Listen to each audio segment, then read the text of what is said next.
बेटा अब पढ़ते हैं ना आर्क ऑफ कॉन्टैक्ट। इसके लिए मैं सबसे पहले काम करता हूँ, डायग्राम बनाऊंगा। देखिएगा, मान लो कि आपके पास पिनियन है जिसका पिच सर्कल ये वाला है,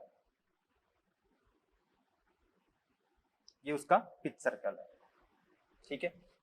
साथ ही साथ मैंने गियर का भी पिच सर्कल बना लेता हूं मैं। ये मान लो कि गियर का पिच सर्कल है,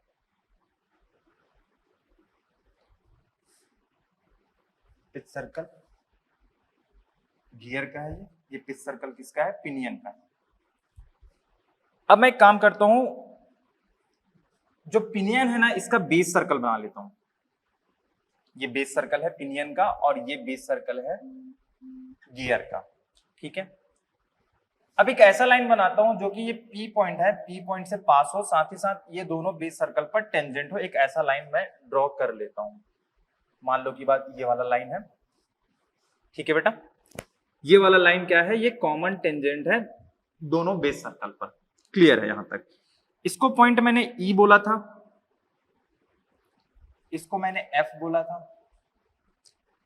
सही है यहां तक। अब मैं एक काम करता हूं, गौर कीजिएगा, गियर का मैं एडेंडम सर्कल बनाता हूं। मान लो कि ये गियर का एडेंडम सर्कल है। इसकी बात करूं तो ये एडेंडम सर्कल है, इसकी बात करूं तो ये क्या है? पिच सर्कल है। इसको मैंने लिख लिया, ठीक है, एडेंडम सर्कल। साथ ही साथ मैं एक काम करता हूं, पिनियन का भी मैं एडेंडम सर्कल बना लेता हूं। मान लो कि ये पिनियन का एडेंडम सर्कल है। कुछ गलत भी नहीं है,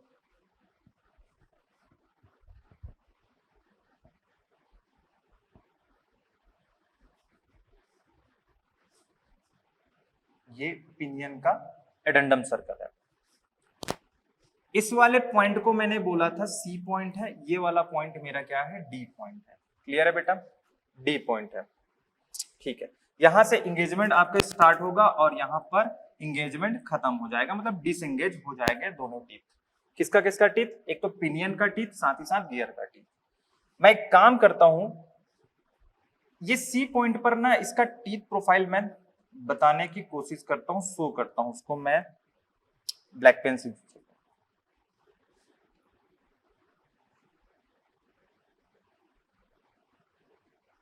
इंगेजमेंट के टाइम पर मान लो कि उसका टिथ कुछ इस टाइप का था। क्लियर है? साथ ही साथ मैं बात करता हूं गियर के टिथ की, इसको भी मैं बनाने की कोशिश करता हूं। ध्यान देना बेटा, यहां पर टिप पर होगा ना, ये आपके पास एडेंडम सर्कल है किसका? पिनियन का, इसीलिए मैंने यहां तक बनाया है। मैं गियर के टिथ की बात करूं तो वो कुछ इस टाइप का बनेगा। मान लो कि है, इसका जो टिप है ना इसको टच करेगा। सही बात है, यही बातें हुई थी।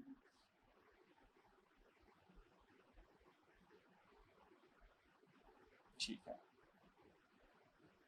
क्लियर है? चलो आगे बात करते हैं। यहां पर बात करते हैं ना, ये वाला प्रोफाइल में हटा लेता हूं ताकि आपको अच्छे से समझ आए। बाकी आपको समझ आ गया होगा कि भाई गियर का टीथ किस टाइप के होने वाला है। अब डी पॉइंट पे मैं बात करता हूं बेटा, ध्यान दीजिएगा यहां पर और थोड़ा ध्यान रखिएगा किस टाइप का मैं बना रहा हूं। मैं डी पॉइंट पर मैं बात करता हूं तो जो पिनियन का टीथ का लोकेशन है वो कुछ इस टाइप का होने वाला है।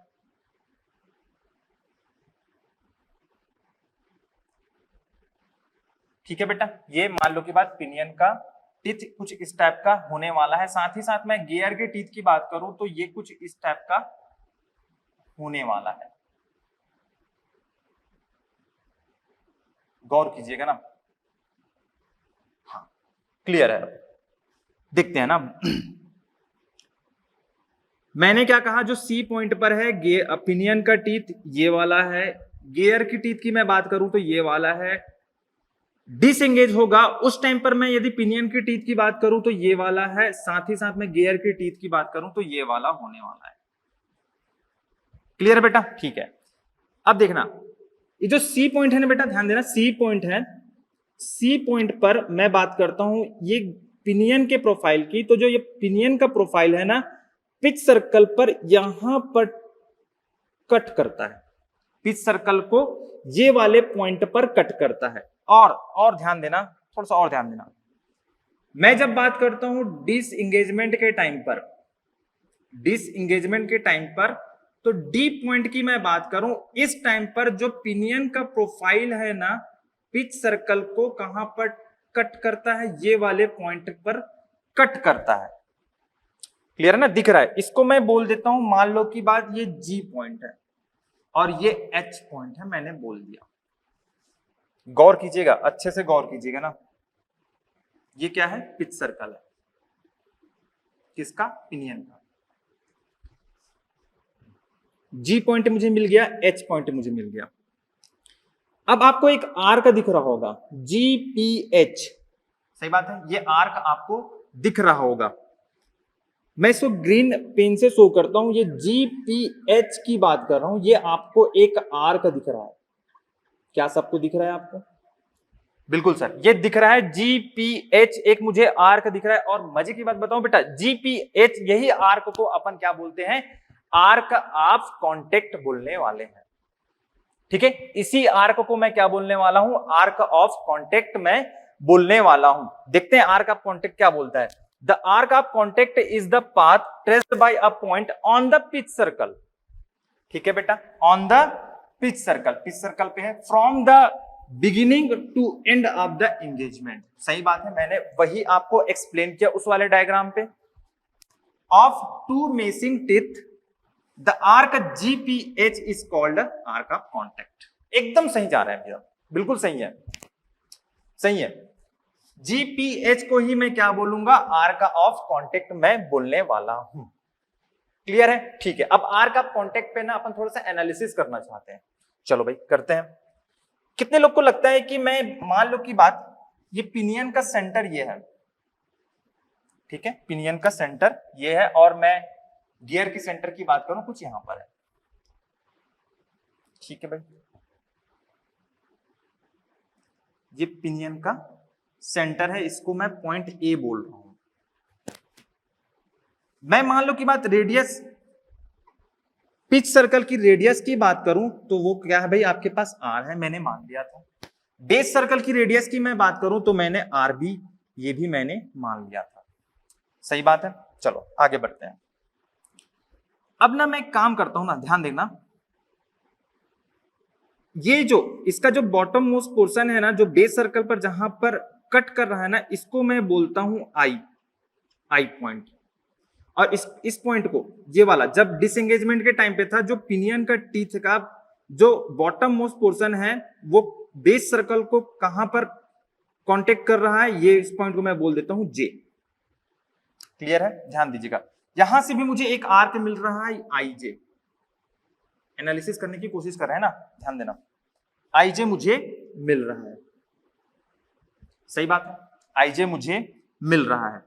अब मैं एक काम करता हूं ना, ये वाले GPH वाले आर्क और IJ वाले आर्क को एनालिसिस करने की कोशिश करता हूं।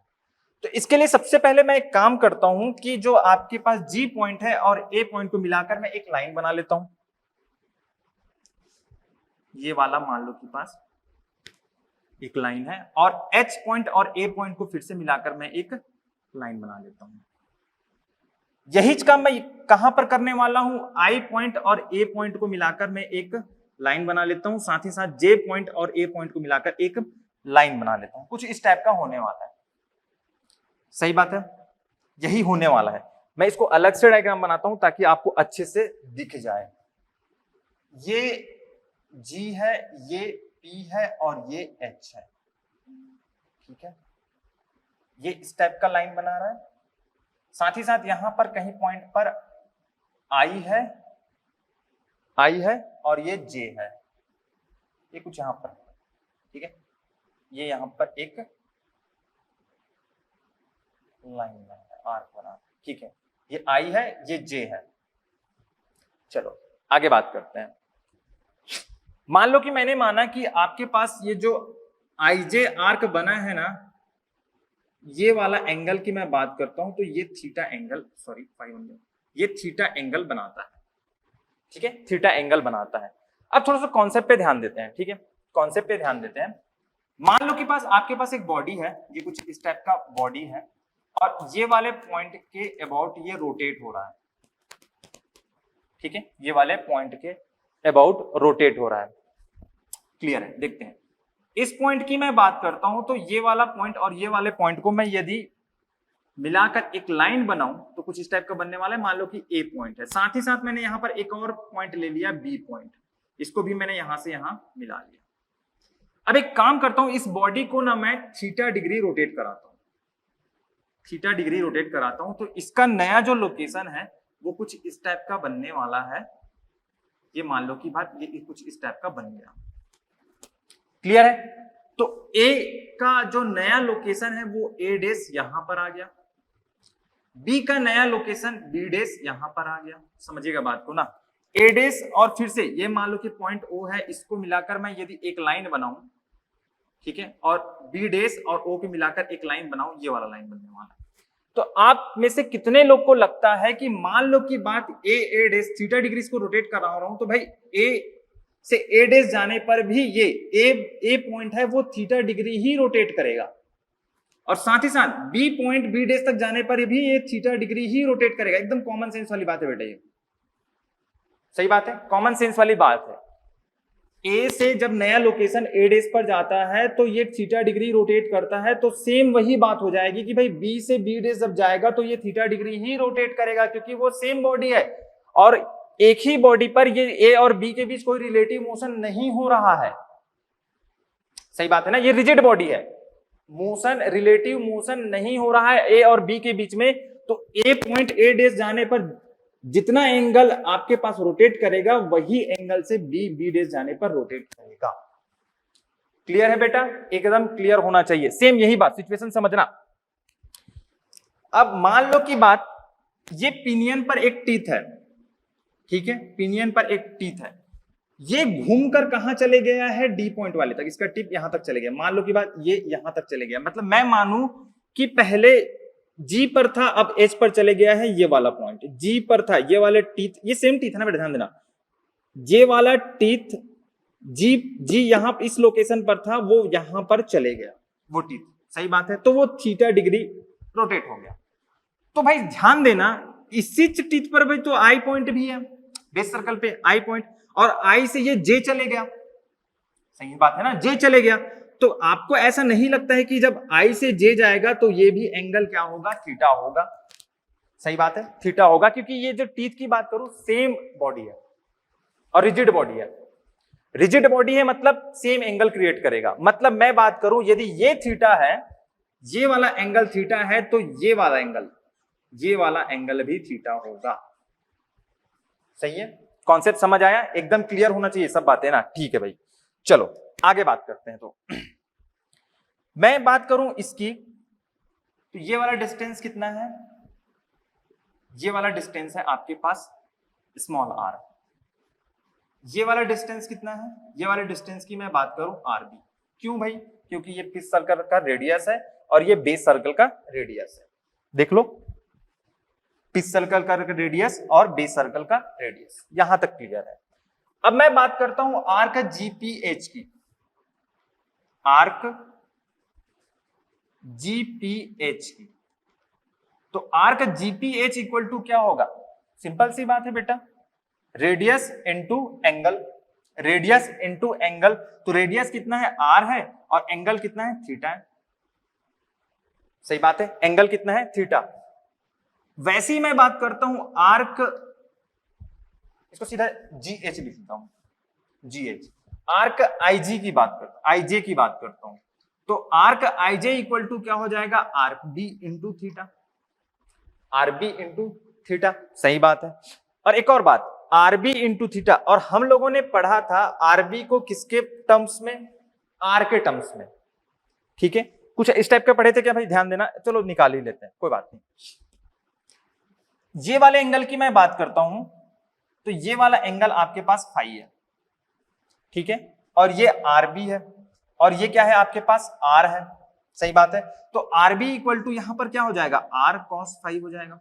ये पढ़ चुके हैं ना बेटा पाथ ऑफ कॉन्टेक्ट में, बिल्कुल, आर कॉस फाइव।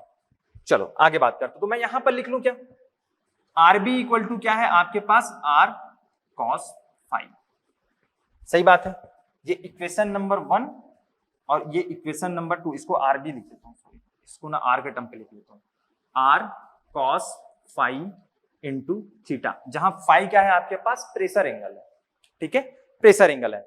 अब मैं यहां से बनाने की कोशिश करता हूं। अब मैं देखना, ये इक्वेशन नंबर 1 है और इसको मैं इक्वेशन नंबर 2 लिख लेता हूं और एक काम करता हूं 1 डिवाइडेड बाई 2 कर लेता हूं, 1 डिवाइडेड बाई 2 कर लेता हूं। मिलेगा क्या मुझे, देखना, arc G H upon arc I J equal to R theta upon R cos phi theta. ये थीटा निपटा, आर निपट गया, बचा क्या मेरे पास, arc G H upon arc I J equal to 1 upon cos phi. ठीक है, ये मुझे कुछ मिल गया है। चलो आगे बढ़ते हैं। इसको मैं ऐसा भी लिख सकता हूं कि भाई आपके पास जो आर्क जी एच है इक्वल टू क्या, arc I J upon cos phi.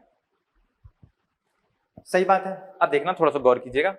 अब मैं सीधा बोल दे रहा हूं कि आपके पास जो आर्क आई जे है ना, वो इक्वल टू क्या है, length of path of contact, path of contact मतलब क्या, सीडी। ऐसा मैंने कह दिया। क्यों सर, क्यों कह देंगे ऐसा, समझना बेटा, थोड़ा सा बात समझना। जब हम लोग इन्वॉल्यूट प्रोफाइल पढ़ रहे थे तो कुछ मैंने इस टाइप का सर्कल माना था, ठीक है, जिसपे स्ट्रिंग को मैंने रैप कर दिया था। क्लियर है ना बेटा, इसमें मैंने स्ट्रिंग को रैप कर दिया था और इसको मैंने स्लोली स्लोली निकालना स्टार्ट किया कि जिससे कि भाई आपके पास जो स्ट्रिंग है उस पे टेंशन बना रहा है, ठीक है, उस पर टेंशन बना रहा है, कुछ इस टाइप का था। सही बात है, यही इन्वॉल्यूट प्रोफाइल भी बन गया था। गौर कीजिएगा, मैं मान लो कि इसको ए पॉइंट मानू, इसको ए1 पॉइंट मानू, इसको ए2 पॉइंट मानू और इसको ए3, साथ ही साथ ये P1 हो गया, P2 हो गया, P3। तो मैंने एक चीज आपको बोला था कि भाई आपके पास जो AP1 है इक्वल टू A1 P1 होगा। सही बात है ना, A1 P1 होगा, ये जाहिर सी बात है ना, इसी को तो मैंने खोल के बनाया ना, इसी को तो मैंने खोल के बनाया जो कि यहां पर टेंशन पे है। तो AP1 की बात करूं इक्वल टू A1 P1 होगा। सही बात है, यही बात है बेटा। अब ध्यान देना यहां पर, अब ध्यान देना, यहां पर ध्यान देना, ये इन्वॉल्यूट प्रोफाइल बना है, समझिएगा बात को, कि भाई आपके पास ये वाला पॉइंट और ये वाले पॉइंट की बात कर रहा हूं, इतने डिस्टेंस को ही खोलकर मैं ये सीडी बनाया हूंगा। देखना ना, थोड़ा सा तुलना करना कि यहां पर ये जो आर्क है P1 A1, इसको खोलकर मैंने A1 P1 बनाया, A1 P1 बनाया। सेम सेम सेम समझना, यहां पर ये जो IG डिस्टेंस है ना भाई, IJ आर्क जो मुझे मिला है, इतने डिस्टेंस को ही खोल करके मैंने CD बनाया होगा। सही बात है ना, CD बनाया होगा तभी तो मिला है ना इन्वॉल्यूट प्रोफाइल मुझे। तो सिमिलरली इस कॉन्सेप्ट से मैं ये बोल सकता हूं आराम से कि भाई आपके पास जो आर्क IJ है ना, वो इक्वल टू क्या होगा, length of path of contact होगा। सही बात है। अब ध्यान दीजिएगा, इसको मैं मिटा लेता हूं एक मिनट में।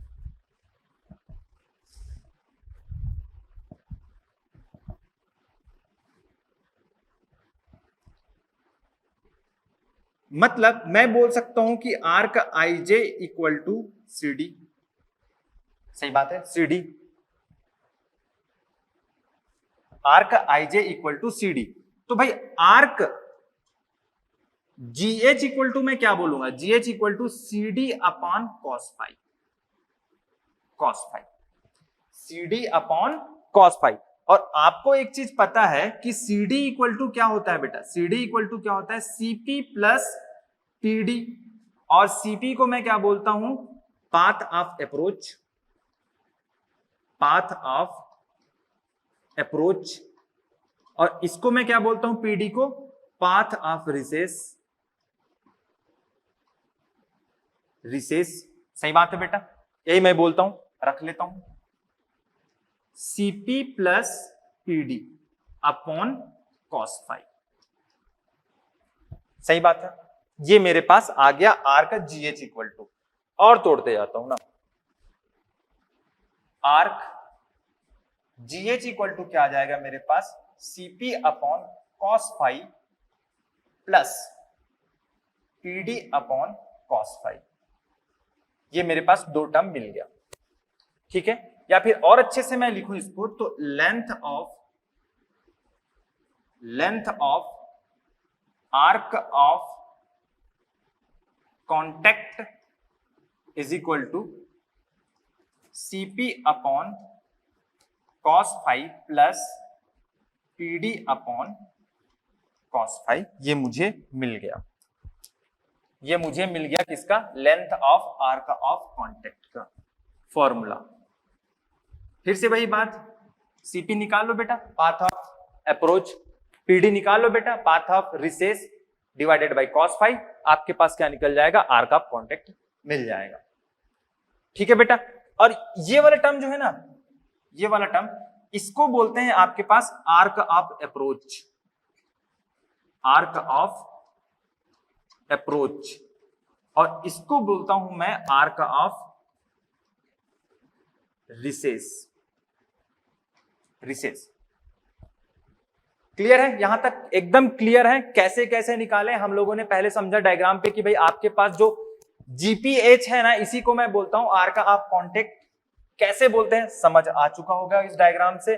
साथ ही साथ यहां पर कॉन्सेप्ट ये समझे कि भाई थीटा दोनों के केस पे सेम होगा, ये वाले कॉन्सेप्ट से। उसके बाद अपन लोग इसका ना डेरिवेशन निकाल लिया। क्लियर है यहां तक। अब थोड़ा सा और ध्यान दीजिएगा, एक कॉन्सेप्ट समझते हैं।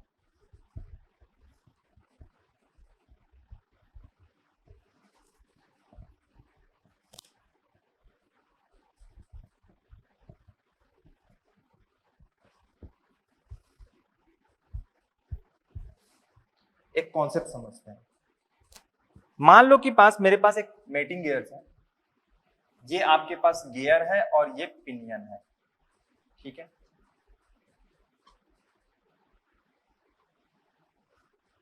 ये है आपके पास पिनियन और ये है आपके पास गियर, ठीक है। ध्यान दीजिएगा, हम लोगों ने अभी ये माना था कि भाई पिनियन को लेकर यहां पर हम लोगों ने आर्क ऑफ कॉन्टेक्ट बनाया, तो क्यों ऐसा तो आपके पास गियर के लिए भी होगा, क्योंकि उसका पिच सर्कल तो ये है, सही बात है ना, पिच सर्कल ये है।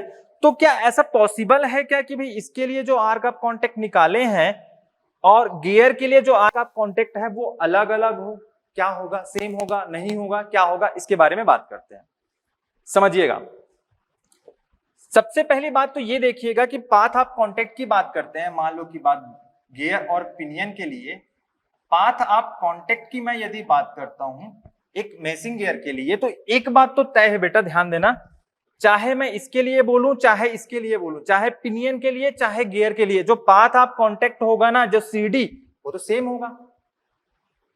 सही बात है ना। अभी केस क्या चल रहा है थोड़ा ध्यान देना, मैं पिनियन को क्या ले रहा हूं यहां पर, क्लॉकवाइज डायरेक्शन पे रोटेट कर रहा है, तब की बात है ना, सीडी बनाए, सही बात है।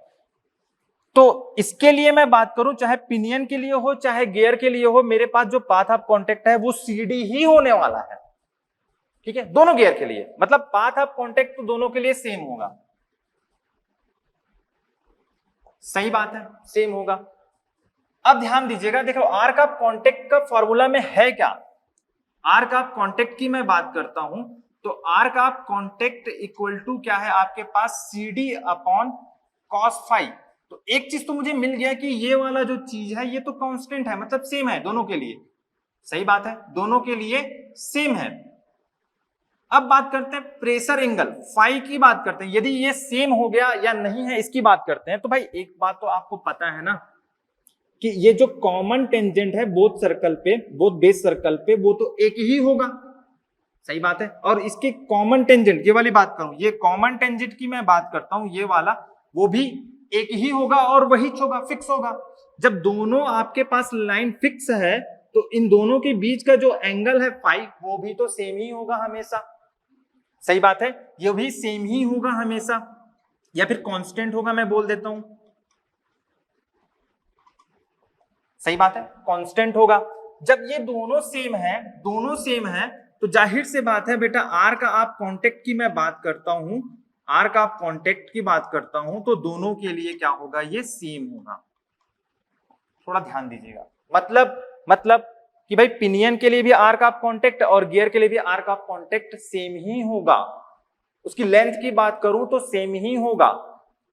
भाई आपको ऐसा थोड़ा सा कंफ्यूजन हो सकता है ना, ध्यान देना, हम लोगों ने भी पिच सर्कल पे बात किया था ना, सिंपल सी बात है, पिच सर्कल पे बात किया था और हम लोगों ने वहां फॉर्मूला डिराइव किया है, तो भाई पिनियन के पिच सर्कल पर रख के हमने किया है, तो भाई गियर का भी तो पिच सर्कल होता है, गियर का भी तो पिच सर्कल होता है ना, उस पर करेंगे तो क्या अलग आएगा, ऐसा नहीं है बेटा।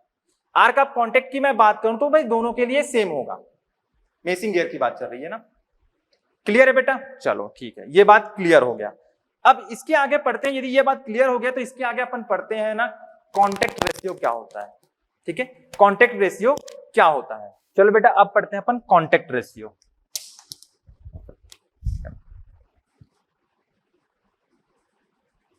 कॉन्टेक्ट रेशियो, इसके पहले अभी जस्ट हम लोगों ने पढ़ा था आर्क ऑफ कॉन्टेक्ट, एक पढ़ा था आर्क ऑफ कॉन्टेक्ट, और हम लोगों ने पढ़ चुका है सर्कुलर पिच, सर्कुलर पिच ये हम लोगों ने पढ़ चुके हैं, पीसी। कांटेक्ट रेशियो कुछ नहीं होता बेटा, ध्यान देना, ये जो arc of contact upon circular pitch है इसी को अपन बोल देते हैं कांटेक्ट रेशियो, मतलब ratio of arc of contact and circular pitch, ये क्या कहलाता है आपके पास, सिंपल सा कांटेक्ट रेशियो। तो इसको मैं अच्छे से लिखता हूं,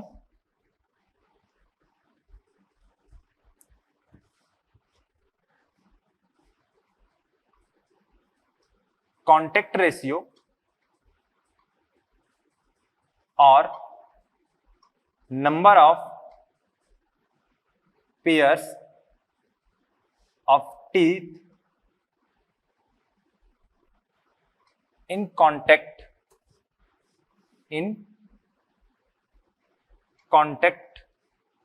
is defined as ratio of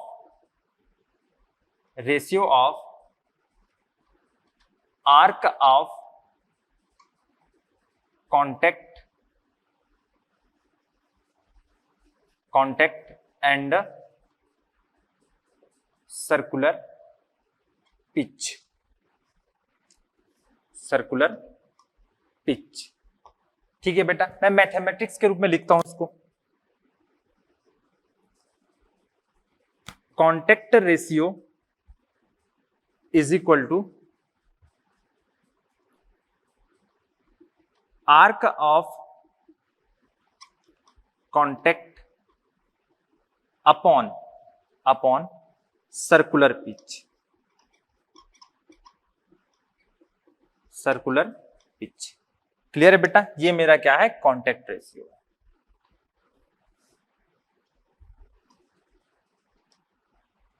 और अच्छे से लिखते हैं इसको, arc of contact upon circular pitch, PC होता है, और पीसी को और क्या लिख सकते हैं, ये सेम है ना जो ऊपर में जैसा, पीसी को और क्या लिख सकते हैं, pi capital D upon T, सही बात है। और डी अपॉन टी को क्या होता है, मैं इसकी बात करूं तो ये ऊपर में जैसा था वैसा ही है, पाई डी अपॉन टी क्या होता है, एम होता है, एम क्या है, मॉड्यूल है, सही बात है।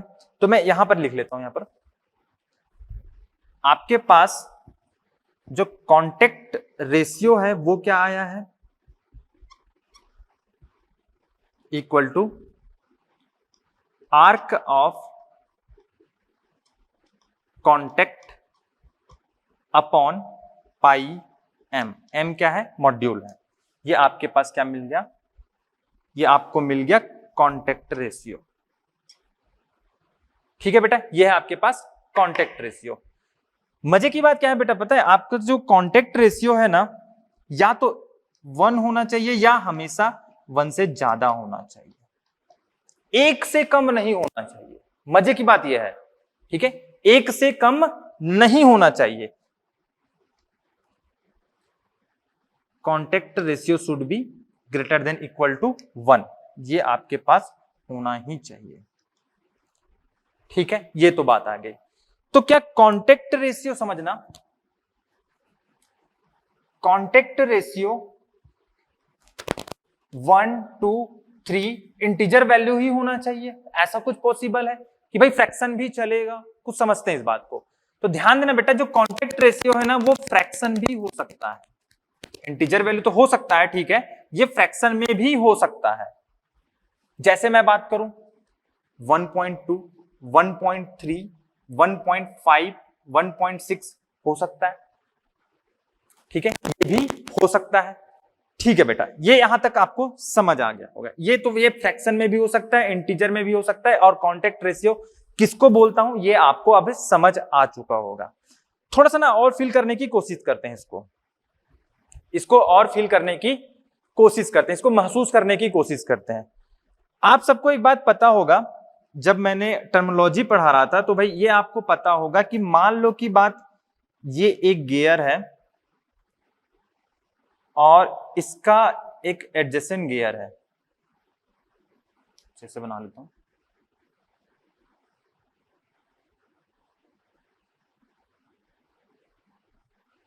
डेडेंडम सर्कल, ये है मान लो की बात पिच सर्कल, ये है पिच सर्कल। मैं सर्कुलर पिच की बात करता हूं तो यहां से ये वाले डिस्टेंस, ये वाले लेंथ की मैं बात करूं तो इसी को मैं क्या बोलता हूं? सर्कुलर पिच पीसी बोलता हूं। यही तो सर्कुलर पिच पीसी है, सही बात है, यही सर्कुलर पिच पीसी है। यहां तक तो क्लियर है। तो मैंने बोला था कि भाई सिंपल सी बात है, जो आपके पास एक टीथ में जितना डिस्टेंस होता है वही मेरा क्या कहलाएगा? Circular pitch PC. या उल्टा करके लिखूं, मतलब पीसी डिस्टेंस में कितने टीथ हैं, इसीलिए तो डिफाइन होता है ना, एक टीथ के लिए तो डिफाइन होता है पीसी, तो ये 1 टीथ है, सही बात है, पीसी। तो यूनिट डिस्टेंस में कितने टीथ होंगे? यूनिट डिस्टेंस में कितने टीथ होंगे?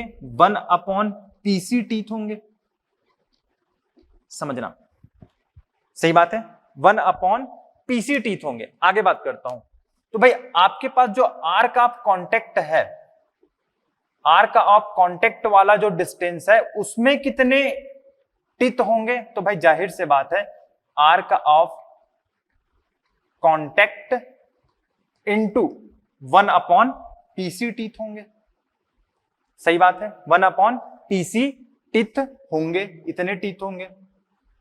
मतलब arc of contact upon PC, ये मेरा इतने टीथ कांटेक्ट में है। और इसी को तो मैं बोलता हूं ना बेटा, क्या इसी को तो मैं क्या बोल रहा हूं? Contact ratio, contact ratio, contact ratio, इसी को मैं बोल रहा हूं। मतलब समझ पा रहे हो बेटा? कांटेक्ट रेशियो का मतलब समझ पा रहे हो कि आपके पास जो इंगेजमेंट स्टार्ट हुआ और डिसएंगेज हुआ, इंगेजमेंट स्टार्ट हुआ, डिसएंगेज हुआ, उस ड्यूरेशन पे आपके पास कितने number of sphere of teeth थे जो कांटेक्ट में हो। मतलब ये होता है कांटेक्ट रेशियो का मतलब ये होता है। तो सर एक बात मुझे तो समझ आता है कि मान लो के बाद उस ड्यूरेशन पे एक नंबर ऑफ टीथ हैं जो कि पेयर पे रहे होंगे, या फिर 2 नंबर ऑफ टीथ हैं, जो नंबर ऑफ पेयर हैं जो कि भाई आपके पास कांटेक्ट में रहा होगा, लेकिन ये 1.2 1.3 क्या हो रहा है? समझते हैं इस बात को, कुछ केसेस लेकर अपन समझते हैं। केस नंबर 1, मान लो की बात आपके पास जो कांटेक्ट रेशियो है वो इक्वल टू 1 है, कांटेक्ट रेशियो इक्वल टू 1 है। तब क्या? तब आपके पास सिंपल से ये हो जाएगा बेटा, जो आर्क ऑफ कांटेक्ट है ना, आर्क ऑफ कांटेक्ट वो इक्वल टू क्या हो जाएगा? 1 इंटू पीसी, सही बात है। देख लो फॉर्मूला से, आपके पास arc of contact equal to क्या हो जाएगा, यहां से देख लीजिएगा, arc of contact equal to क्या? कांटेक्ट रेशियो इंटू पीसी, तो 1 इंटू पीसी होगा। इसका मतलब क्या देखना, तो ये दया वाला फीलिंग आ गई ना,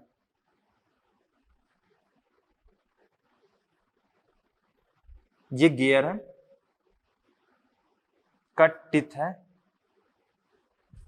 ये पिच सर्कल है, और यहां से यहां तक को मैंने बोला है क्या, circular pitch PC, circular pitch PC.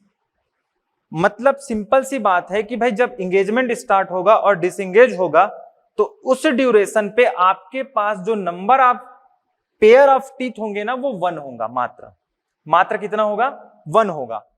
ठीक है बेटा, यहां तक तो समझ आ गया।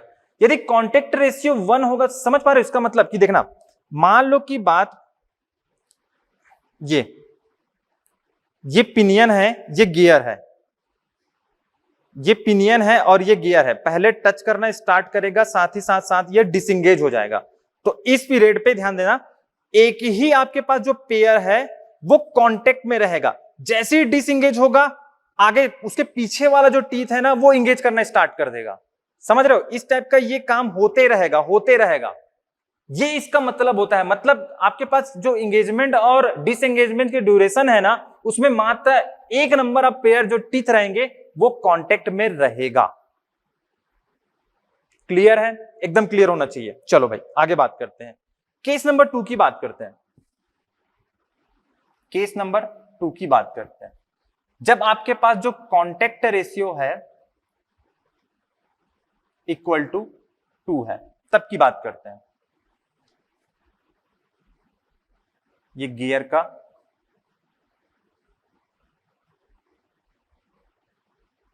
टिथ है, ठीक है। यहां से यहां मैंने बोला है कि 1 पीसी, साथ ही साथ यहां से यहां मैंने बोला है ये 1 पीसी, मतलब ये 2 पीसी हो गया। कांटेक्ट रेशियो 2 मतलब क्या हो जाएगा, आपके पास जो आर का ऑफ कांटेक्ट है ना, आर का ऑफ कांटेक्ट है ना वो इक्वल टू क्या हो जाएगा, 2 इंटू पीसी। सही बात है, 2 इंटू पीसी। इसका मतलब ये होता है कि आपके पास जो इंगेजमेंट और डिसएंगेजमेंट हो रहा है उस ड्यूरेशन पे आपके पास दो नंबर ऑफ पेयर्स आपस में कांटेक्ट में रहेंगे। मतलब ये मान लो की बात, समझने इस बात को, ये पिनियन है और ये गियर का टीथ है, तो दो नंबर ऑफ टीथ, ये दो number of pairs of teeth, समझ रहे हो ना, ये दोनों कांटेक्ट पे रहेंगे, ये दोनों कांटेक्ट पे रहेंगे। ये कांटेक्ट जो आपके पास है कांटेक्ट रेशियो इक्वल टू 2 आपको यही बतलाता है।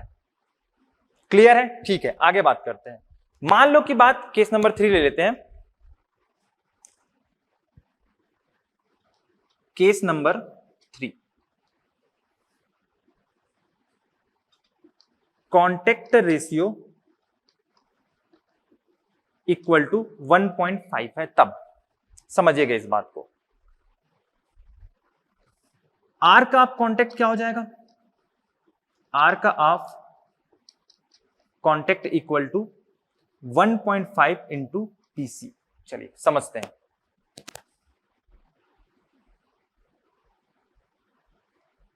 ये गियर का टिथ है, ये भी गियर का टिथ है, और ये भी गियर का टिथ है।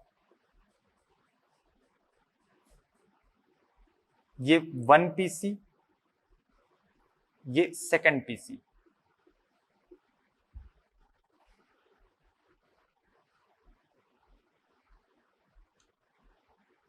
ठीक है, और ये आपके पास है क्या, आर का ऑफ कांटेक्ट 1.5 पीसी। समझना इस बात को, 1.5 पीसी।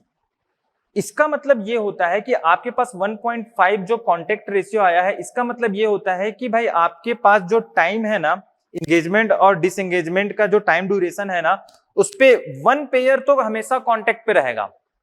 ठीक है, 1 पेयर हमेशा कांटेक्ट पे रहेगा, लेकिन 50% टाइम पे ना आपके पास 2 पेयर कांटेक्ट में रहेंगे। थोड़ा सा गौर कीजिएगा, 50% टाइम पर ना आपके पास 2 पेयर कांटेक्ट में रहेंगे। इसका मतलब यही होता है, समझ रहे हो चीजों को।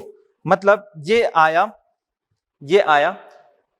उस ड्यूरेशन पे जो एंगेजमेंट स्टार्ट हुआ है, डिसएंगेजमेंट खत्म हुआ है, उसके ड्यूरेशन पे आपके पास एक पेयर तो हमेशा कांटेक्ट पे रहेगा, लेकिन आपके पास जो 50% है ना भाई टाइम उसका, उस पे वो ये सेकेंड वाला गियर का जो टिथ नहीं, जो गियर का जो टीथ है ये इस पे कांटेक्ट पे नहीं रहेगा, ठीक है, और 50% चले जाने के बाद ये कांटेक्ट पे आ जाएगा। समझ रहे हो? एक जो पेयर है वो हमेशा कांटेक्ट पे रहेगा, लेकिन 50% टाइम पर जो दो पेयर है वो हमेशा कांटेक्ट में रहेगा। ये 1.5 पीसी का मतलब होता है, 1.5 कांटेक्ट रेशियो का मतलब होता है। तो इसका मतलब ये ऐसा भी होगा, क्या समझना, मान लो कि बात आपके पास कांटेक्ट रेशियो इक्वल टू 1.6 आ गया, तो इसका मतलब ये होता है कि भाई आपके पास जो एक नंबर ऑफ पेयर हैंगे, 1 नंबर ऑफ पेयर, वो तो हमेशा कांटेक्ट पे रहेगा, लेकिन जो 60% टाइम है, जो 60% टाइम है उस पे 2 नंबर ऑफ पेयर कांटेक्ट पे रहेगा, 2 number of pair, 2 number of pair contact पे रहेंगे। इसका मतलब यही होता है, थोड़ा सा समझिएगा इस बात को अच्छे से ना। 1.6 मतलब एक नंबर ऑफ पेयर तो कांटेक्ट पे रहेगा पूरे ड्यूरेशन पे, ठीक है, लेकिन 60% टाइम पर, 60% टाइम पर आपके पास जो 2 नंबर ऑफ पेयर है, मतलब 2 नंबर ऑफ पेयर, दो पेयर हमेशा कांटेक्ट पे रहेगा 60% टाइम पर उसके, मतलब 40% टाइम पे ना मात्र एक ही पेयर जो रहेगा वो कांटेक्ट पे रहेगा उस ड्यूरेशन पे। क्लियर है बेटा? एकदम क्लियर होना चाहिए इस बात को। चलो आगे बात करते हैं। और मैं काम करता हूं ना, कंपेयर करना चाहता हूं। मान लो कि बात एक मेरा कांटेक्ट रेशियो है वो इक्वल टू 1.3 है, और सेकंड का कांटेक्ट रेशियो है आपके पास 1.6 है। इसमें से कौन सा अच्छा है, कौन सा अच्छा है, समझिएगा बात को। 1.3 मतलब कि आपके पास 1 पेयर तो कांटेक्ट में रहेगा उस ड्यूरेशन पे, ठीक है, एक पेयर हमेशा कांटेक्ट पे रहेगा, लेकिन 30% टाइम पर 2 जो पेयर रहेंगे वो कांटेक्ट में रहेगा। 1.6 मतलब क्या कि भाई आपके पास एक पेयर तो कांटेक्ट में रहेगा पूरे ड्यूरेशन पे, लेकिन 60% टाइम पर आपके पास 2 जो पेयर होंगे वो कांटेक्ट में रहेगा, ठीक है, 2 जो पेयर है वो कांटेक्ट में रहेगा। तो आप खुद सोचिएगा, जब आपको पावर ट्रांसफर कराना है, मोशन ट्रांसफर कराना है, तो भाई आपके पास एक केस में 30% टाइम पर ही हो रहा है, वो अच्छे से पावर ट्रांसफर करेगा, या फिर 60% जो एक पेयर तो कांटेक्ट पे हो ही रहा है, लेकिन साथ ही साथ 60% टाइम पर भी वो दूसरा जो पेयर है वो कांटेक्ट पे रह रहा है, तो वो अच्छा है कि ये अच्छा है? तो जाहिर से बात है आपके पास ये जो कांटेक्ट रेशियो 1.6 वाला है ना, ये अच्छा गियर है। क्लियर है बेटा? यहां तक सबको क्लियर है? ठीक है, तो फिर आगे अपन ना थोड़ा सा न्यूमेरिकल सॉल्व करते हैं इसके बाद। चलिए बेटा, ये वाला क्वेश्चन अपन सॉल्व करने वाले हैं अभी, ध्यान दीजिएगा। क्वेश्चन में क्या लिखा है, ए पिनियन हैज 24 टीथ, ठीक है बेटा, and drives a gear with 64 teeth, the teeth are of involute type of with 20 degree pressure angle, the addendum and the module are 8 mm and 10 mm। ये दिया गया है। डिटरमाइन क्या करना है, path of contact, arc of contact, contact ratio. चलो ठीक है, बात करते हैं। आपको कुछ इस टाइप का अरेंजमेंट दिया गया है, एक तो आपके पास गियर है, दूसरा क्या है, पिनियन है।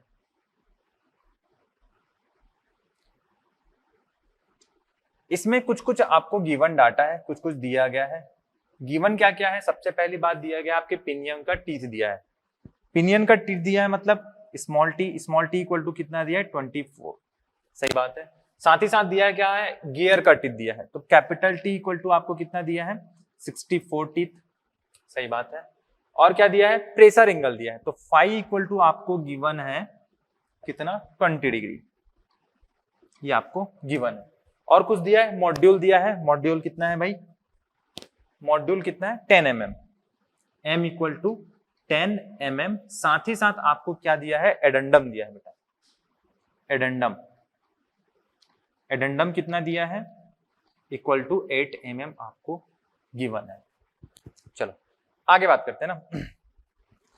पूछा क्या गया है, फाइंड आउट आपको क्या करना है, फाइंड आउट करना है, एक तो आपको निकालना है पाथ ऑफ कांटेक्ट, मतलब मेरे टर्मिनोलॉजी में बात करूं तो CD निकालना है, CD इक्वल टू क्या होने वाला है। साथ ही निकालना है आपको आर्क ऑफ कांटेक्ट, ये भी निकालना है, आर्क ऑफ कांटेक्ट भी निकालना है, और साथ ही साथ आपको निकालना है कांटेक्ट रेशियो, कांटेक्ट रेशियो, ये भी आपको फाइंड आउट करना है। कुछ प्रोसेस करते हैं।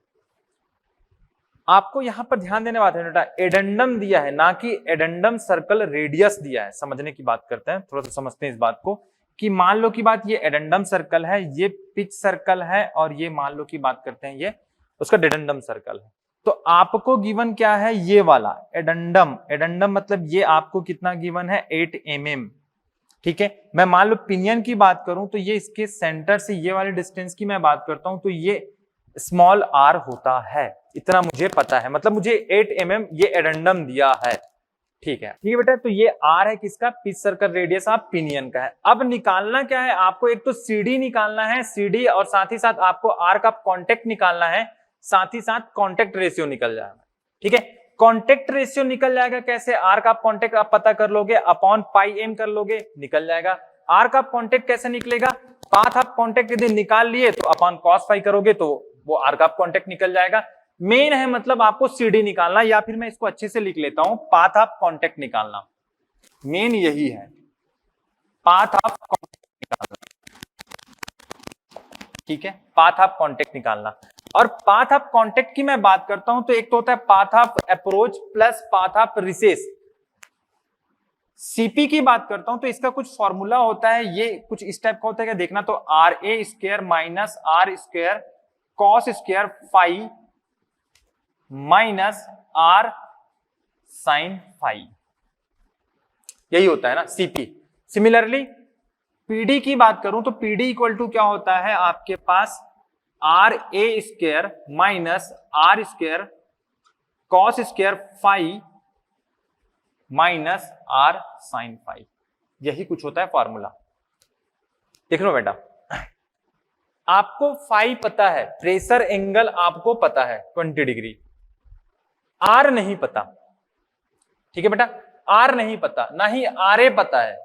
सिमिलरली आपको फाई पता है, इसमें भी कैपिटल R नहीं पता, साथ ही साथ RA नहीं पता। तो यही सबको निकालकर मुझे यहां पुट करना है, CP प्लस PD करना है, पाथ ऑफ कांटेक्ट निकल जाएगा, उसके बाद R का कांटेक्ट निकल जाएगा, फिर कांटेक्ट रेशियो निकल जाएगा। मतलब मेरा मेन फोकस है RA निकालना, R निकालना, स्मॉल RA निकालना, स्मॉल R निकालना, यही मेरा मेन फोकस है, जिसके लिए मुझे कुछ कुछ दिया गया है, एडेंडम दिया गया है, टीथ दिया गया है, मॉड्यूल दिया गया है। कुछ कोशिश करते हैं, अब ध्यान देना।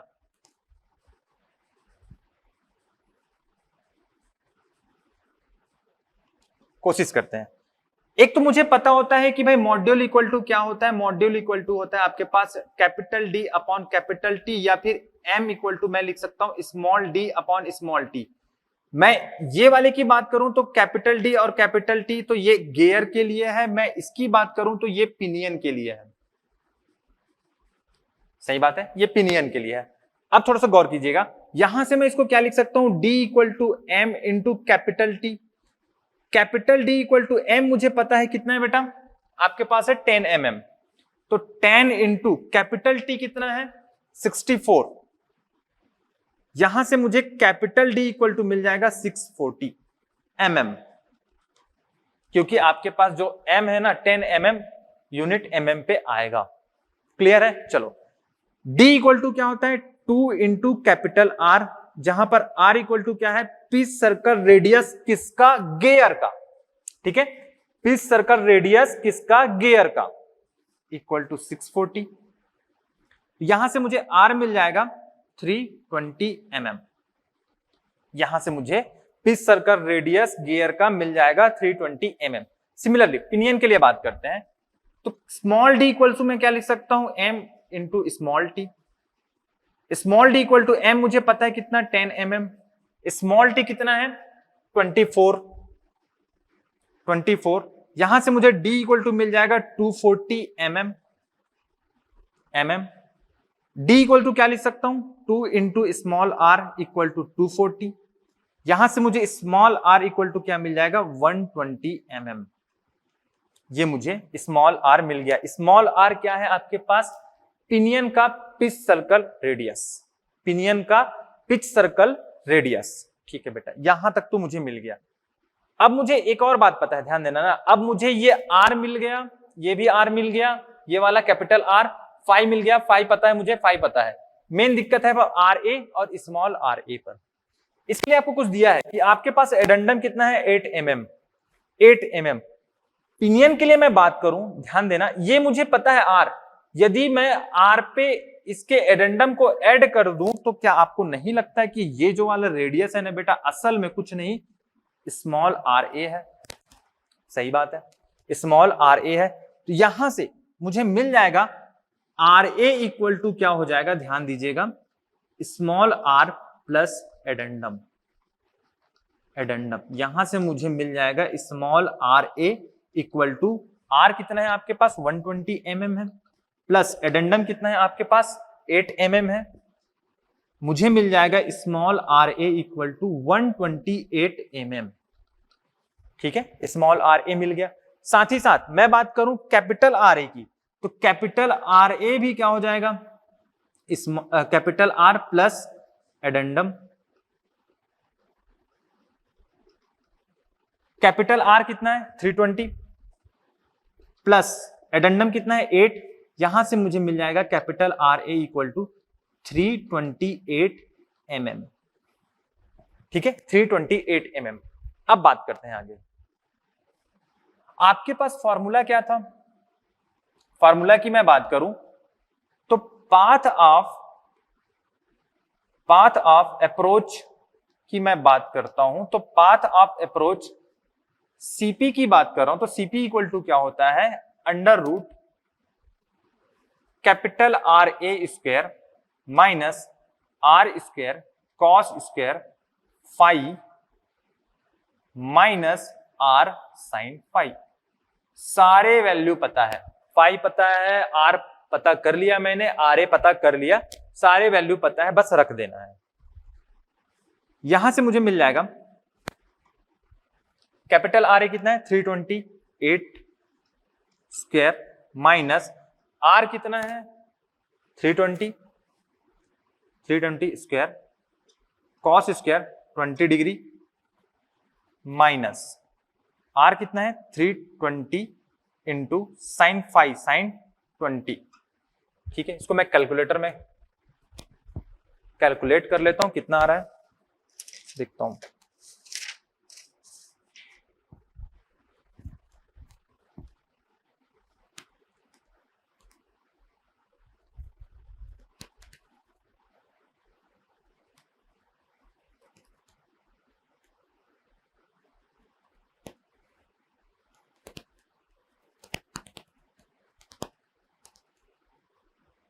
cos 20 square 320 square 328 square minus 320 square cos square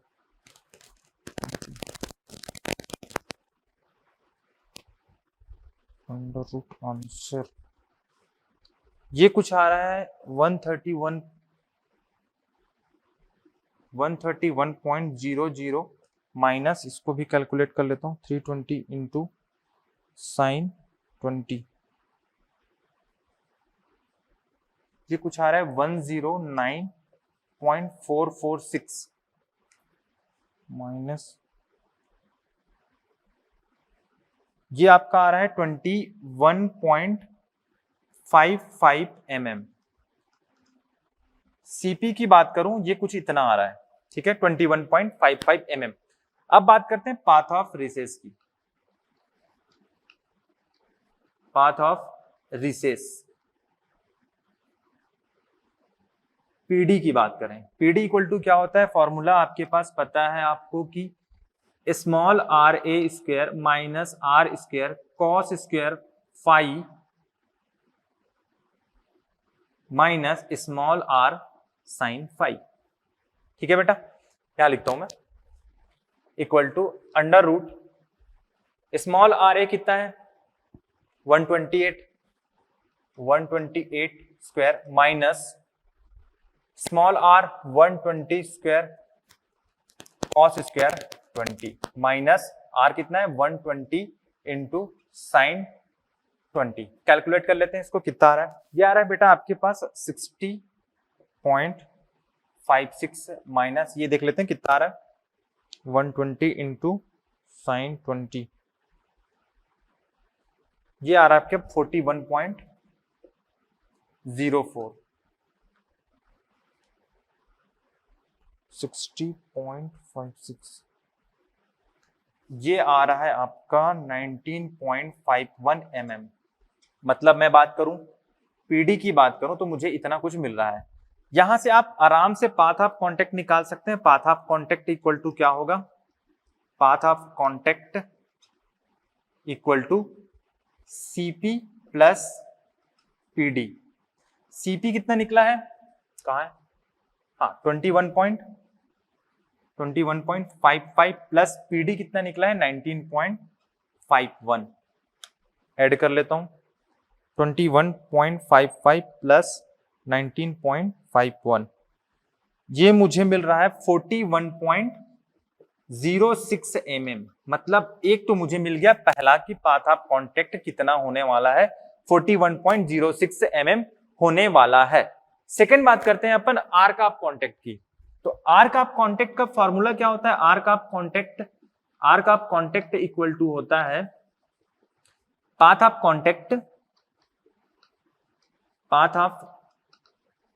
contact minus upon cos phi. मैं इसको यहां पर बनाता हूं।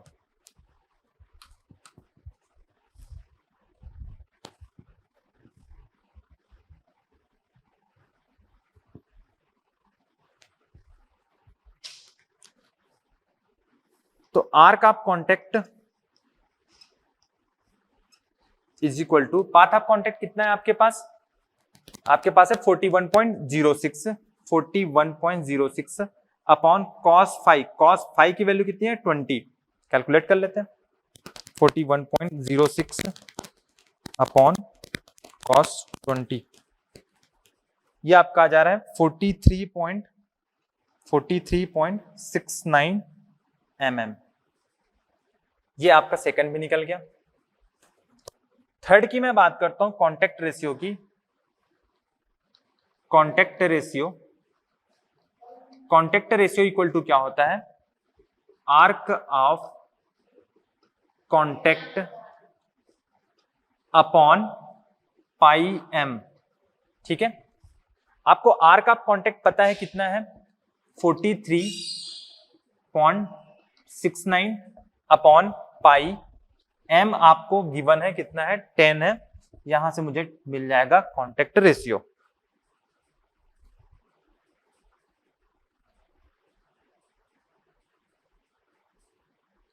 ये कुछ मिल रहा है मुझे 1.39। क्लियर है बेटा, 1.39 मतलब इक्विवेलेंट टू 1.4 है ये। ठीक है, आई थिंक आप सबको समझ आया होगा कि भाई मैंने क्या क्या किया है। देखना कुछ नहीं किया, मुझे क्वेश्चन था उसमें मैंने गिवन डाटा लिखा, मैंने क्या क्या निकालना है वो भी देखा। अब मुझे एक चीज पता है कि भाई मान लो कांटेक्ट रेशियो मुझे निकालना है तो उसके लिए आर्क ऑफ कांटेक्ट निकालना पड़ेगा, क्योंकि मुझे प्रेशर एंगल पता है। ठीक है, प्रेशर एंगल पता है ये तो, और साथ ही साथ मुझे मॉड्यूल भी पता है, यहां से मुझे कांटेक्ट रेशियो आराम से मिल जाएगा। आर्क ऑफ कांटेक्ट की मैं बात करूं तो मुझे पाथ ऑफ कांटेक्ट निकालना पड़ेगा, क्योंकि मुझे प्रेशर एंगल पता है, इसमें कोई दिक्कत नहीं है। ठीक है, मेन दिक्कत है पाथ ऑफ कांटेक्ट में, क्योंकि पाथ ऑफ कांटेक्ट में मैं बात करता हूं तो पाथ ऑफ अप्रोच होता है प्लस पाथ ऑफ रिसेस होता है, उसका फॉर्मूला इस टाइप का होता है। लेकिन इसमें दिक्कत ये वाली बात हो गई कि भाई आपको फाई पता है, लेकिन ये capital R A small are A और स्मॉल आर मुझे नहीं पता है। इसी को निकालने के लिए हम लोगों ने मेहनत किया, सिंपल सा इसी को निकालने के लिए हम लोगों ने मेहनत किया, जिसके लिए मुझे कुछ कुछ दिया गया है गिवन डाटा में। ठीक है भाई, गिवन डाटा में क्या क्या दिया है, आपके पास मॉड्यूल दिया है, तो भाई पिनियन और गियर की बात करूं तो दोनों का मॉड्यूल सेम होगा, ये मुझे पता है। तो m equal to capital D upon capital T, m equal to small d upon small t, ये फॉर्मूला यूज करके मैंने क्या निकाल लिया, कैपिटल आर साथ ही साथ स्मॉल आर। अब मुझे ये भी पता है कि एडेंडम दिया गया है, तो यहां से मैंने स्मॉल आर ए निकाल लिया, साथ ही साथ कैपिटल आर ए निकाल लिया। फॉर्मूला में मैंने पुट कर दिया, मुझे मिल गया क्या, path of contact. Path of contact मिल गया तो आर्क ऑफ कांटेक्ट आप इजीली निकाल लोगे। अपॉन कॉस फाई बस करना है, फाई आपको पता है, आप कैलकुलेशन बस करना है, तो फिर मैंने निकाल लिया arc of contact. Arc of contact निकल गया तो जाहिर से बात है फिर इजी हो जाएगा कांटेक्ट रेशियो निकालना है, क्योंकि मुझे एम पता है, बस निकल गया फिर कांटेक्ट रेशियो। आई थिंक ये वाला क्वेश्चन आपको समझ आ गया होगा। ठीक है बेटा, चलो बेटा अब ये वाला क्वेश्चन देखते हैं, देखना क्या दिया गया है। आपके पास दो गियर है, 2 गियर्स 20 डिग्री, मतलब ये आपको प्रेशर एंगल दे दिया गया है यहाँ पर। Have a module pitch of 4 mm, आपको मॉड्यूल दे दिया गया 4 mm का। The number of teeth on gear 1 and 2 are 40 and 24 respectively. एक गियर का आपके पास 40 टीथ है, सेकंड गियर का आपके पास है 24 टीथ। ठीक है, इससे मुझे ये पता चलता है कि आपके पास जो गियर नंबर 2 है ना, ये पिनियन है, और गियर नंबर 1 है वो आपके पास क्या है, गियर है। If the gear 2 rotates at 600 RPM, pinion का आपको एंगुलर वेलोसिटी दे दिया गया है। Determine the velocity of sliding when the contact is at the tip of the tooth of gear 2। ये आपको पूछा गया है, ठीक है, ध्यान दीजिएगा। वेलोसिटी ऑफ स्लाइडिंग पूछा गया है जब आपके पास गियर 2 का जो टिप है, टूथ का जो टिप है वो कांटेक्ट पे हो। ध्यान देना बेटा ना, बड़ा अच्छा है word. Take addendum equal to 1 module दे दिया गया, एडेंडम दे दिया गया, उससे कोई दिक्कत नहीं है। Find the maximum velocity of sliding also. ध्यान दीजिएगा, दो चीज पूछा गया है यहां पर। पहले काम करते हैं, क्या क्या आपको गिवन है वो लिख लेते हैं। गिवन क्या क्या है वो लिख लेते हैं अपन। गिवन क्या क्या है भाई देख लेते हैं। एक तो आपको दिया है फाई इक्वल टू 20, साथ ही साथ क्या दिया गया, आपको मॉड्यूल दिया गया है m इक्वल टू 4 mm, लिख लीजिए। गियर 1 को मैं क्या बोल रहा हूं, ध्यान दीजिएगा। गियर 1 जो है ये मेरा क्या है, पिनियन, आपके पास गियर ही है, और साथ ही साथ मैंने यहां पर बोला कि गियर 2 है, ये क्या है, पिनियन है, ये मैंने बोल दिया। ठीक है,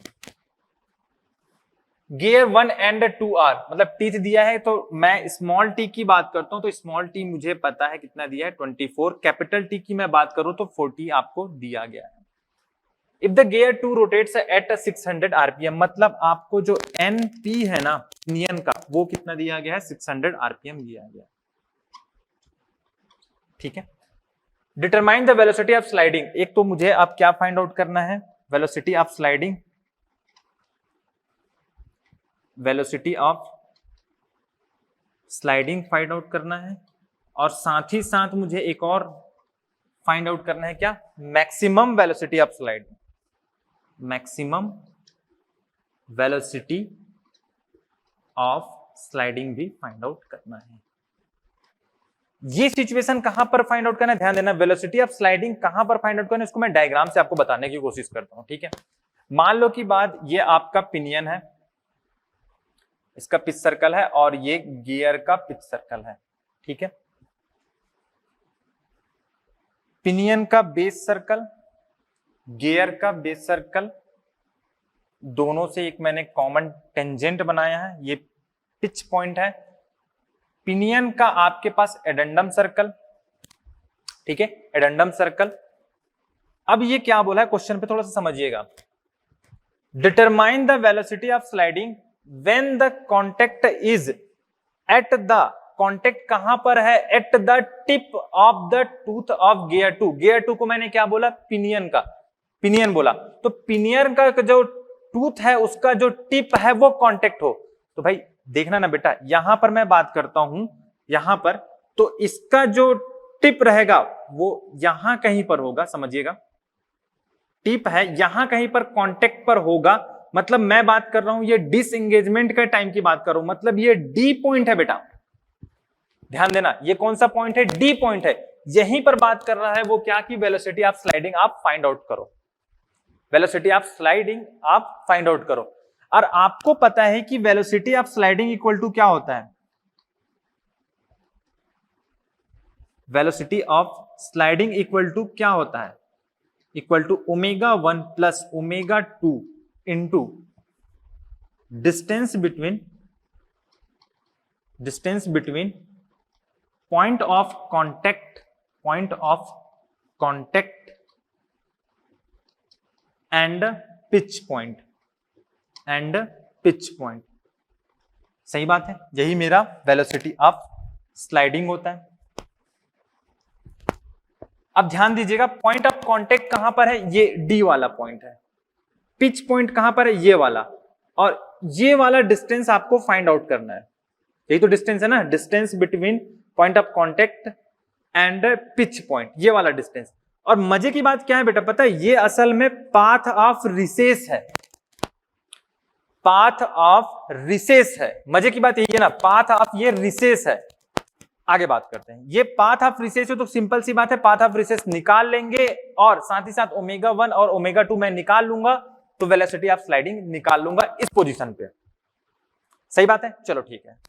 अब कुछ काम करने की बात करते हैं। सबसे पहले ना ओमेगा 1 और ओमेगा 2 निकालने की बात करेंगे, या तो फिर मैं इसको लिख दूं ओमेगा जी और ओमेगा पी निकालने की कोशिश करते हैं भाई। ओमेगा जी इक्वल टू क्या हो जाएगा, 2 पाई एन जी अपॉन 60। साथ ही साथ मैं यहां पर लिख लेता हूं ओमेगा पी इक्वल टू क्या हो जाएगा, 2 पाई एन पी अपॉन 60। आपको पता है क्या गिवन है, आपको एनपी पता है, एनपी पता है तो ओमेगा पी निकल जाएगा यहां से। Omega P equal to 2 pi 600 upon 60 equal to, ये निपटेगा 10 20 पाई रेडियन पर सेकेंड। सही बात है, रेडियन पर सेकेंड। एनजी निकालना है, अब ध्यान दीजिएगा, ओमेगा जी निकालने के लिए आपको एनजी निकालना पड़ेगा, लेकिन आपको एक रिलेशन पता है कि आपके पास जो एनजी अपॉन एनपी होगा वो क्या होगा, small t upon capital T. ठीक है, NG upon NP equal to क्या होता है, small t upon capital T. तो यहां से मैं निकाल लूंगा आराम से, एनजी इक्वल टू एनपी कितना है 600 इंटू स्मॉल टी आपको पता है 24 अपॉन कैपिटल टी 40। ठीक है, यहां से मुझे मिल जाएगा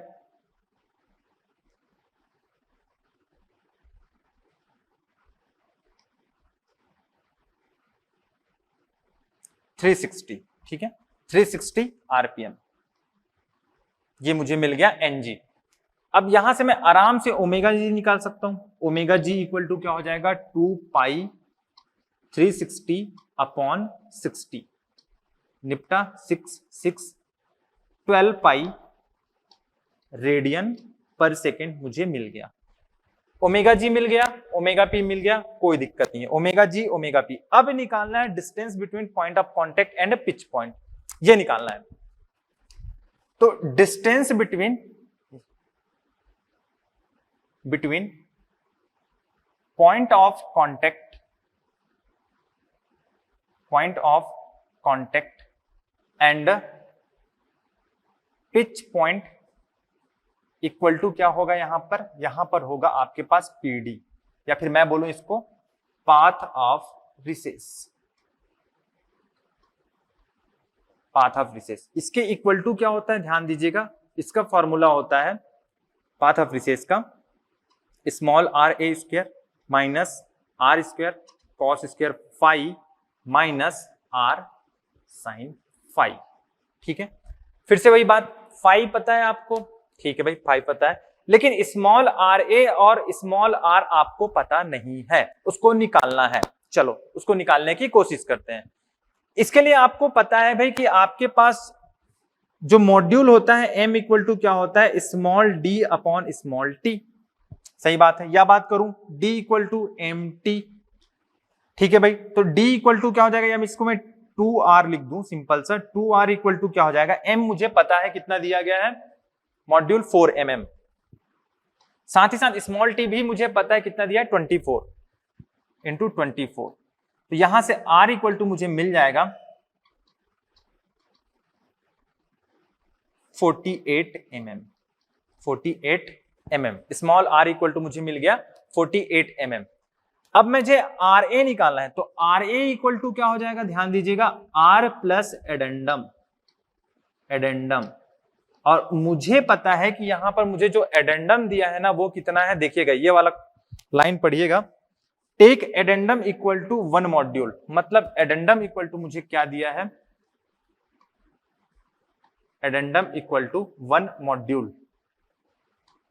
मतलब 1 मॉड्यूल कितना है बेटा, 4 mm। मतलब एडेंडम आपको दिया है 4 mm। क्लियर है, चलो लिखते जाते हैं यहां पर, इक्वल टू आर कितना है 48 प्लस एडेंडम कितना है भाई 4, यहां से मुझे मिल जाएगा R A equal to 52 mm। ठीक है, 52 mm पुट कर देते हैं इस पे। ये 52 स्क्वायर माइनस आर कितना है 48 square cos square 20 minus R कितना है 48 साइन 20। यहां से मुझे मिल जाएगा क्या पीडी की वैल्यू या फिर पाथ ऑफ रिसेस की वैल्यू। मैं इसको कैलकुलेट कर लेता हूं कितना आ रहा है।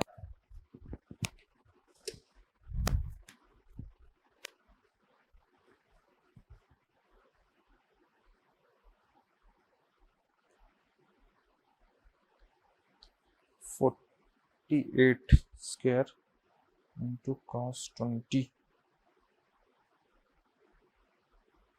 स्क्वायर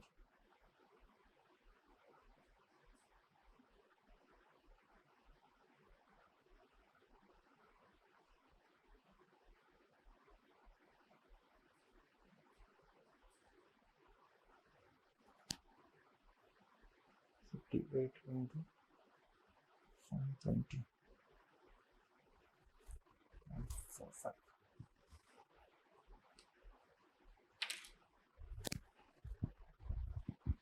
ये वाला आ रहा है ना बेटा मेरा 9.458 mm।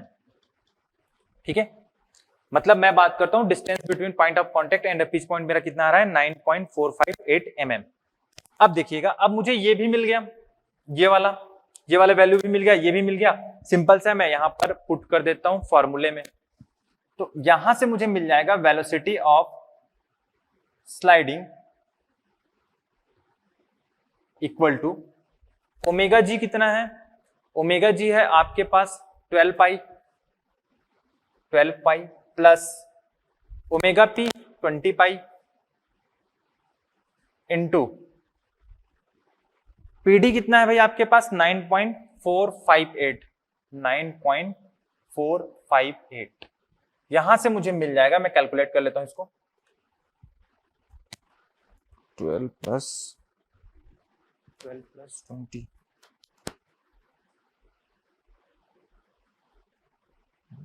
पाई 9.458 ठीक है 50। ये मेरा आ रहा है 950.82 mm पर सेकेंड। ठीक है बेटा, ये मुझे मिल गया वेलोसिटी ऑफ स्लाइडिंग। अब सेकेंड पार्ट में आपको पूछा गया है क्या भाई मैक्सिमम वेलोसिटी ऑफ स्लाइडिंग। ठीक है, मैक्सिमम कब मिलेगा, ध्यान दीजिएगा ना ये वाला पॉइंट को। मान लो की बात, ये वाला डायग्राम पे ध्यान दीजिएगा, मैं ना गियर का ना एडेंडम बनाता हूं, ये गियर का एडेंडम है। ठीक है, ये वाले की बात करूं तो ये भी भाई मेरे पास क्या है पॉइंट ऑफ कांटेक्ट है जहां से एंगेजमेंट स्टार्ट होगा, और ये है आपके पास सीपी की वैल्यू। मैक्सिमम देखना था बेटा, ध्यान देना यहां पर वेलोसिटी ऑफ स्लाइडिंग की मैं फार्मूले की बात करूं तो ओमेगा जी और ओमेगा पी तो ठीक है भाई वही रहेगा, लेकिन distance between point of contact and pitch point change होते रहेगा। मान लो की बात पॉइंट ऑफ कांटेक्ट यहां पर है तो ये वाला डिस्टेंस लेंगे, पॉइंट ऑफ कांटेक्ट यहां पर है तो ये वाला डिस्टेंस लेंगे, और पॉइंट ऑफ कांटेक्ट डी पर है तो ये वाला डिस्टेंस मैंने अभी लिया है। ठीक है, मान लो की बात इस पूरे अरेंजमेंट में पॉइंट ऑफ कांटेक्ट यहां पर है तो मुझे ये वाला डिस्टेंस चेक करना पड़ेगा। तो मेरे पास दो ही पॉसिबिलिटी है जहां पर मुझे मैक्सिमम वेलोसिटी ऑफ स्लाइडिंग मिल सकता है, क्योंकि भाई या तो वो सीपी हो सकता है या फिर वो पीडी हो सकता है। दो ही केस में मुझे ये वाला जो वैल्यू है वो मैक्सिमम मिल सकता है। तो मैंने एक का वैल्यू तो निकाल लिया, पाथ ऑफ रिसेस मैंने निकाल लिया, एक और चेक कर लेता हूं कि पाथ ऑफ अप्रोच कितना आ रहा है। दो ही पॉसिबिलिटी हो सकता है ना बेटा, ये तो सेम होगा ओमेगा जी ओमेगा पी, ये चेंज कर सकता है। अब इसको मैंने मैक्सिमम निकाल लिया तो जाहिर सी बात है जो मुझे मिलने वाला जो वेलोसिटी ऑफ स्लाइडिंग होगा वो मैक्सिमम होगा। सही बात है, यही होने वाला है। तो मैं चेक कर लेता हूं कि जो सीपी है या फिर मैं पाथ ऑफ अप्रोच की बात करूं वो कितना है। यदि वो पाथ ऑफ अप्रोच ये जो मुझे मिला है अभी पाथ ऑफ रिसेस से ज्यादा हो गया तो मैं वो वैल्यू पुट करके मैं निकालूंगा maximum velocity of sliding. Clear है? तो भाई दिखता हूं मैं निकाल लेता हूं क्या पाथ ऑफ अप्रोच। अप्रोच की बात कर रहा हूं। पाथ ऑफ अप्रोच का फॉर्मूला सिंपल सा होता है आपके पास, capital R A square minus R square cos square phi minus R sine phi. ठीक है बेटा, चलो वैल्यू पुट करते जाते हैं। अब आर ए की बात आई है तो आर ए फिर अपने को पता नहीं है, निकालते हैं इसको। कैसे निकलेगा, यहां पर मैं निकालता हूं। m इक्वल टू क्या होगा, capital D upon capital T. यहां से मैं लिख सकता हूं capital D equal to small M capital T. Capital D को 2 इंटू आर लिख सकता हूं इक्वल टू क्या, m मुझे पता है, मॉड्यूल कितना दिया गया है आपके पास 4 mm, 4 इंटू कैपिटल टी भी मुझे पता है कितना है 40। ठीक है, यहां से r मुझे मिल गया 80 mm। ठीक है बेटा, 80 mm मुझे मिल गया। अब मैं आर ए की बात करूं तो आर ए इक्वल टू क्या होगा, capital R plus addendum, addendum, और एडेंडम इक्वल टू मुझे पता है कितना है 4 mm। यहां से मुझे आर ए मिल गया 84 mm। ठीक है बेटा, 84 mm मुझे आर ए मिल गया। वैल्यू पुट कर लेता हूं यहां पर, कैपिटल आर ए 84 स्क्वायर माइनस कैपिटल आर कितना है 80 square cos 20 square minus 80 into sine 20। इसको मैं कैलकुलेट कर लेता हूं कितना आ रहा है,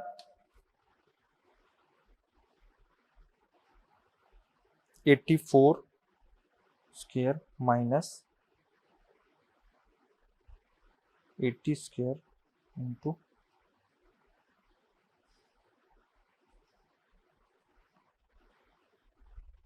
cos 20।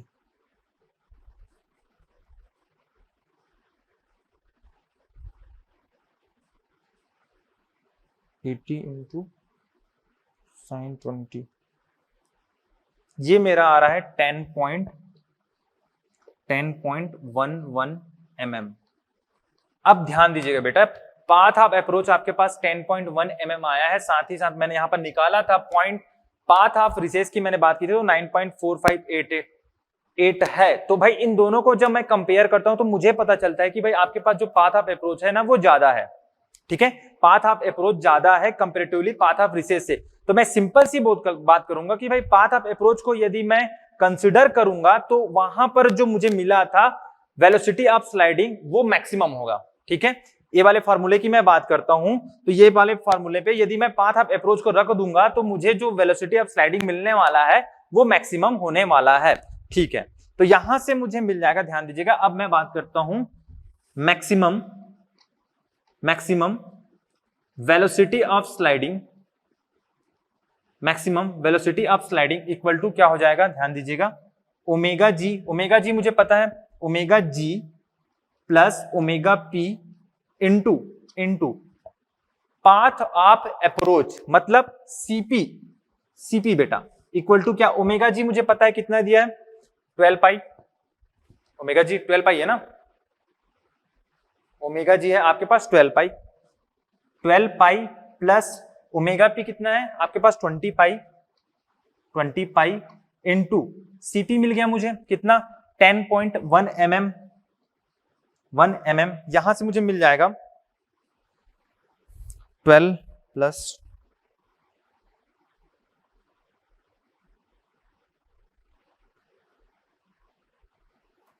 ये मुझे मिल रहा है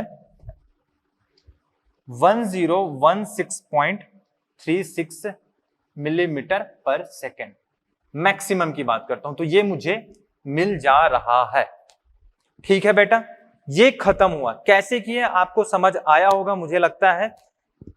थोड़ा सा ना समझना इस क्वेश्चन को, ये पूछा क्या गया है, वेलोसिटी ऑफ स्लाइडिंग पूछा गया, दोनों केस पे वेलोसिटी ऑफ स्लाइडिंग पूछा गया, ये तो कंफर्म है। पहले केस में क्या पूछा गया है कि भाई जो पिनियन होता है ना उसका जो टिप है, टूथ का जो टिप है वो कांटेक्ट में रहे। जाहिर से बात है बेटा, यदि ये पिनियन है तो इसके जो टिप है वो कांटेक्ट पे कब रहेगा, डिसएंगेजमेंट के टाइम। सही बात है ना। अब यहां पर है ये वाला सिचुएशन है, छप गया, ये सिचुएशन छप गया है।